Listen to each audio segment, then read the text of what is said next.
Thank you very much, Dushan Fala, for this wonderful introduction. So it's very much a privilege for me to be here. Of course, I am not physically with you. I would have loved to have been in Montenegro, but schedules had wanted otherwise. But it's really a privilege for me to be here to present DARIAH-EU and the concept of research infrastructures. Now, if I were in person, would be the point where I would ask everyone to raise their hands if they've ever heard of DARIAH or research infrastructures, and I am just going to imagine that there is everyone raising their hand and everyone knows, then I can just shut up and we can move on. But what's really exciting is to have this opportunity to talk about DARIAH and what it is that we do. So to answer this question of what is DARIAH, it's a pan-European digital research infrastructure for arts and humanities research.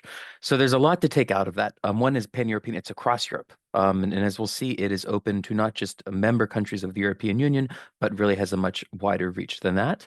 And it is a research infrastructure. So that means that our role is to be there to help researchers, and given our particular position in humanities and in arts, cultural heritage institutions as well, have the tools, the services, the data, the knowledge, the methodologies that they need to do their work well in this digital world.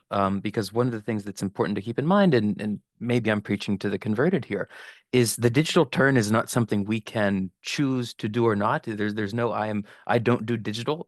It has profoundly affected the way that we practice, whether we are researchers or cultural heritage professionals. Look at me here today. I am speaking to you online, using an online digital presentation. So DARIAH is there to help answer these sorts of questions. Now, DARIAH is an old project. The first idea started before 2006 when it was finally consecrated by this thing called the ESFRI roadmap. ESFRI, I'll talk more about it, but it's basically the European body that seeks to think of a strategic plan for what research infrastructure should exist. And we were formally constituted as a European Research Infrastructure Consortium in 2014. So that means just last year we celebrated 10 years of DARIAH.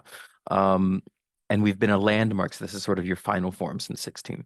But more important than all that, it's our mission. And our mission is there to empower research communities and culture arts professionals with digital methods to create, connect, and share knowledge about culture in society. And I think that's really what's important and why I'm very happy to be here today at Creative Fest, because we have this very important role of standing on one hand with researchers and with cultural practitioners. So what is an Eric? This Eric thing I talked about, it's not a name. There is no Eric DARIAH running around, where DARIAH is last name and Eric is the first name. And Eric's, this again is a European Research Infrastructure Consortium. This is something that was created by the European Commission back in 2009. And the idea is to serve, to structure European research. It's governed, as I mentioned, by this thing called ESFRI, the European Strategy Forum on Research Infrastructures, where a bunch of politicians get together in Brussels and decide what research infrastructures does the European research area need? What do we need to make European research stronger? ERICs themselves are legal entities. They are founded and hosted by EU member states. So DARIAH is founded by 14 members and hosted by France. But membership's not restricted to EU members. So for instance, we have Switzerland, Serbia. These are DARIAH members, but they're not EU members because it's important for us to recognize that research happens in Europe outside of the strict formal boundaries that make the European Union. So what's the point? Why do these exist? They're there to share and co-develop resources in order to gain efficiency. It's about making researchers in the European research area stronger and do better research. It's also there to help promote the European research area, to make us stronger, to talk about the research that we do here in Europe. And it's also helping to build the European Union. It's reinforcing scientific ties across the member states. It's about building community. When I work together with colleagues from Germany, from Latvia, from Hungary, it's not just about doing good research, which we do. It's not just about making European research stronger and more connected, which we do, but it's also about building this sentiment of identity. It's about building these common cultural ties that exist already. Now, here's the map. DARIAH currently has 23 member countries. Within a month, I hope to welcome our 24th and newest member, which should be Slovakia, with 17 cooperating partner institutions in 10 non-member countries. So these cooperating partners are sort of bilateral agreements between DARIAH-EU, the legal entity, and these individual institutions in non-member countries that often serve as ways to bring people in. We have 5 coordination offices, so this is where DARIAH central staff are located, and these are in Berlin, Paris, The Hague, Dublin, and Toulouse. And it should be understood, of course, there's DARIAH-EU, the European level, but then when a member country joins, so in France, Spain, Croatia, these are countries that build their own national consortium. Because again, I said this is a structuring mechanism. The point is that when a country joins DARIAH, they build up a national level consortia, and this national consortium will provide infrastructure services for their country. So in my case, I work for Humanum. Humanum is the ESFRI research infrastructure that's based off of DARIAH located in France. So our role here at Humanum is to help researchers in social science and humanities in France. So how is DARIAH organized? We've come up with the series of strategic pillars. The first is based on tools and services and data. It's sort of providing all of these necessary research materials for our communities, again, whether they be researchers or cultural heritage. We also have a second pillar, a strong commitment towards education and training, because especially in a digital world, it is important to keep up to date with the most recent and cutting edge methodologies. Thirdly, we have transnational and transdisciplinary working groups and regional hubs, which I'll speak a little bit more about later. And then the fourth one is that of policy and foresight. That is when we go to ministries, when we go to Brussels, and we talk about the needs of our communities, because all of this is about the community. There's no reason to build a research infrastructure if we're not going to listen to our communities, to adapt to their needs, and to sort of take into account what they're telling us. So this is when we go and do some lobbying on behalf of our communities towards the European Commission and other similar bodies. So this first pillar, this marketplace, which is going to facilitate and facilitates the fluid exchange of tools, services, data, and knowledge. This really much is inscribed in the initiative called EOSC, the European Open Science Cloud. This is also where, if I was in person with you, where I would say, who has heard of EOSC? And many people will raise their hands. And then I say, who can define what EOSC is? And much fewer people raise their hands. Suffice to say that it is a European level project and commitment to do open research science and to create this open research cloud on the European scale. It is taking some time, but this is how things work in Europe. We take our time to reflect through how we best want to accomplish what we're trying to do. 27 countries are not easy to put into one marching order. The marketplace is a discovery portal. So if you type in the SSH Open Marketplace, you can go there and you can find a series of tools, services, trading materials, data sets, and workflows. And what's interesting about the marketplace is it's not just DARIAH. This is something we're working with other colleagues, similar research infrastructures, such as Clarin, which is focused on language technologies, CESDA, which is focused on social science data. And what we do is we've come together and built this social science and humanities open marketplace where people can register tools, services, data sets, workflows to show how they do research so that you as other researchers or as cultural heritage practitioners can go and find relevant tools and relevant workflows, relevant methods to help you do your research. On a DARIAH declination of this, we have the DARIAH Tools and Services catalog. So if you go to the DARIAH.EU website, you find a little tab Tools and Services, and you click on the catalog, and you'll find your way to a list of tools and services that are either hosted directly by DARIAH-EU or hosted by our national nodes. So core services are those hosted by DARIAH. The community services are those that are given by different national nodes.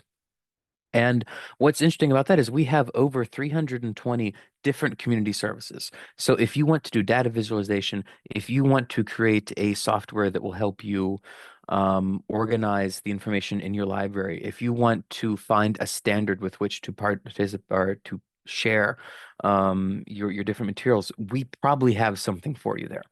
So it's a very interesting way to sort of go in and sort of see what resources exist. And of course, what's interesting about this is the backbone of this is this SSH Open Marketplace, which again is something on a much higher level than DARIAH. It's much closer to sort of the EOSC Center way of looking at things. But what we've done is we've used the architecture of the marketplace and its API to then build our own website and create this DARIAH Tools and Services catalog where we centralize our own information. The second pillar is that of education and training. And again, we have this s- uh, discovery platform that we call DARIAH Campus, which again, I encourage you to go look at, where you can find the different learning resources that can be relevant for you.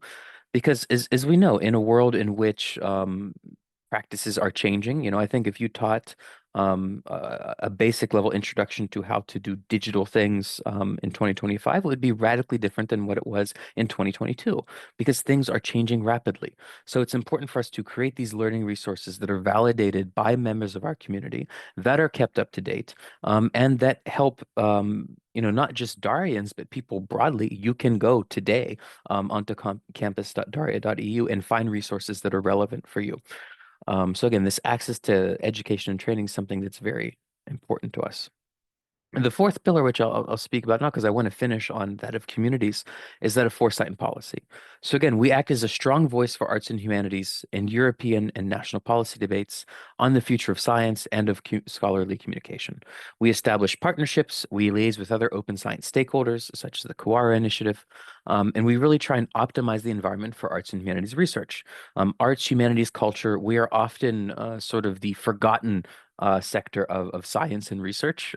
People say it's important, but a lot of the money tends to go towards more of the hard sciences. So we're there to remind that we are important, and we're there to remind of the large societal benefits that are taken from the types of research that we do. And we remind that we have ways of doing things that are different. If you build a data catalog for physics, or for biologists, it's going to be different than that for people studying cultural heritage, people who are doing archaeological data, because we have different data objects. We do science differently. Um, and beyond all of this, we really strive to make that the researchers in arts and humanities, their contributions to open scholarship more visible. And we help supporting new communities in adopting open science practices.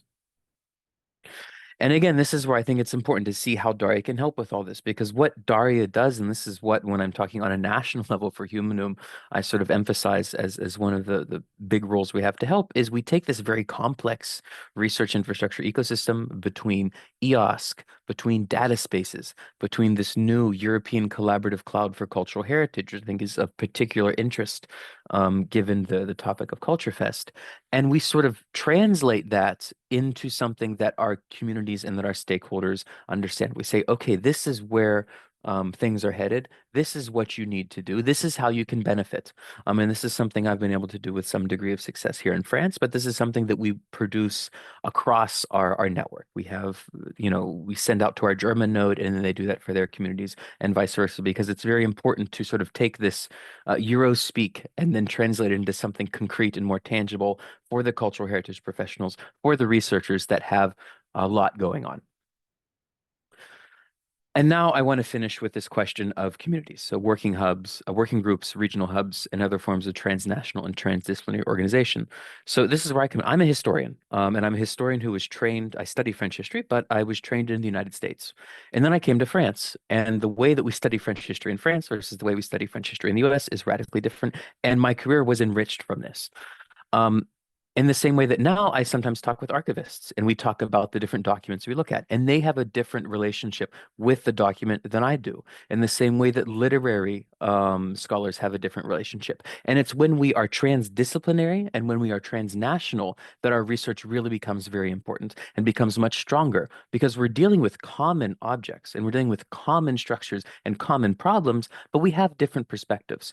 And it's when we bring these transnational and transdisciplinary debates to the forefront that we can be very strong and very impactful.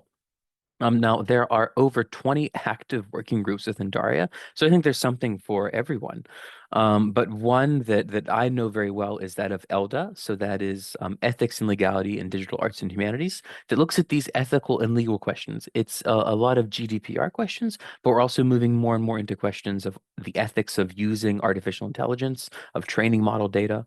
We also have the Theatralia working group, which looks at sort of how we do theater and theater studies in a digital age. What does it mean to study theater now that everything is so digitized? They're building vocabulary so that we can discover and discuss in a digital way theater studies in a transnational context, because again, the words that someone may use in Croatian don't necessarily have a perfect translation into English or a perfect translation into French, but the two leaders of the theatrical working group in Croatia and in France are working very hard to create this standardized vocabulary that becomes very important to disseminate these results. So again, I think there's something there for everyone. If you type in DARIAH working groups, you can find one that is relevant for you. And if you're interested in founding one, you can certainly feel free to reach out to myself. I have my email at the end. And of course, if you contact Dusan, he'll be more than happy to send along both the slides, which I will send to him once this presentation is over, and my email. And it's not just these working groups, which are very appealing, I think, for the individual, but we're also acting as a federator of communities. So in a country that joins DARIAH or is working to join DARIAH, they build a national consortium. And what that does is it creates a very important forum for national and international community building. I can't tell you how many times I've been able to advance on purely national French projects because we've had a DARIAH meeting and I've run into my DARIAH colleagues. This happens all the time as well when I see colleagues in Croatia that had their DHH conference, where I had the joy of seeing Dusan once again. I met him in Zagreb 3 years ago, I think now, two years ago, and then now in Osijek just a couple weeks ago. And here it was, this community where the Croatian community came together and they had this space to meet because they had joined DARIAH and had this wonderful international conference on digital humanities and heritage. And DARIAH membership really serves to structure this development of a national strategy for building, maintaining, and evolving digital humanities infrastructure. It's really important for that. But beyond that, and not just, on the national scale, but we also have this thing called a regional hub. So regional hubs were something that existed in the past, but really announced and became a formal part of the DARIAH family in 2023. And what these do is they serve to structure and encourage institutional collaboration on a regional level. Again, regions are something very important for Europe. Europe is a big, wide continent. We have different ways of doing things. The way the Nordics work together, they have a similar culture, a similar history, a similar way of doing work. In the same way, in Southeast Europe, you have similar culture, shared history, similar ways of doing work. So it makes sense to group people together in that sense. And the main criterion for establishing one of these DARIAH regional hubs is geographic proximity. So again, I talked the Nordic regional hub, the Southeastern European regional hub. And these cultural, social, historical, and linguistic similarities really constitute an excellent basis for collaboration on joint projects now and into the future. And of course, the deal for us is also this is a way to bring new communities and new members into DARIAH. We want to expand our influence. We want to, our mission is to build a strong European research area. So by having these regional hubs, we expand ourselves into new areas and we bring people in because we show the value that comes from this transnational collaboration. And it was a real joy for me, just again, a couple weeks ago, this is on the 22nd of October, um, where we launched officially the DARIAH Southeast European Regional Hub. There are 6 countries have 9 institutions, Bosnia and Herzegovina, Bulgaria, Croatia, Cyprus, Greece, and Slovenia. It is led, co-chaired by the Sofia University in Bulgaria and the Institute of Ethnology and Folklore Research in Zagreb. And what I think was really wonderful about the way we did this is we launched it from the Vučedol Culture Museum. And I don't know how many of you in the room, again, I'm imagining people are raising their hands, have been there. I know at least Dusan has. And it's the Vučedol Culture Museum. Who's ever heard of the Vučedol culture? This was a Neolithic culture that was based in Vučedol, so on the Danube River. And it stretched from Munich down to Athens. And it was this vibrant Neolithic culture that is really important towards understanding sort of human history and how we came to associate ourselves, because this was a city that had 3,000 people living in it, which is maybe not impressive to us today. But when you put it into the comparison of the time, this was the size of Paris or London compared to the size of habitation at the time. And here we are at this museum of a culture that stretched across boundaries, that stretched into Montenegro, into Bosnia, Croatia, Serbia, Germany, Austria, because for these people, our modern day boundaries didn't exist. And I think we're all very aware, especially in Southeastern Europe, of how political boundaries can change rapidly and how there are shared similarities and shared stories across these boundaries. And it was just a real privilege to be able to launch this from the Vucito Culture Museum, particularly where what you see behind in this picture is the Danube River. And on the other side of the river is Serbia. We had people that were in the groups whose phone networks were connecting to the Serbian network. So again, it shows how the work that we do in cultural heritage, in the humanities, and the arts, does not obey these common frontiers and boundaries. We have shared similarities. And I think that really shows all the importance of what we do at DARIAH and the DARIAH Southeast European Regional Hub. So if you're interested as sort of a port in, I can really encourage you to check this out. We had the press release that came out today, where you'll find the names of the coordinators. And again, if you're interested, please don't hesitate to get in touch. I'm very excited about this initiative. And I want to finish by saying I hope to see you next year at the DARIAH annual event. It will be in Rome from the 26th to the 29th of May in Roma. And the topic we chose, and I think it's something, again, quite interesting for the public that I'm speaking here today, is digital arts and humanities with and for society. So the whole point is about building infrastructures of engagement. How do we as researchers not just stay in our ivory tower, but how do we have impact? How do we contribute positively towards society? How do we interact with civil society? And how do we improve people's lives, not just to do research for the sake of doing research, which of course is important, but how do we actually contribute and how do we bring citizens into the work that we're doing? The call for papers will go out officially towards the end of this week. The website itself, annualevent.daria.eu. You can go. I encourage you. Call for submissions will be at the end of December. I believe we've established the 22nd of December. But even if you don't submit, I encourage you to come because DARIAH is all about community. When I go to a DARIAH event, when I was in Osijek last week, of course, I was very happy to lead the workshop on artificial intelligence that I did. I was very happy to meet with and hear all the wonderful science and work that's being done.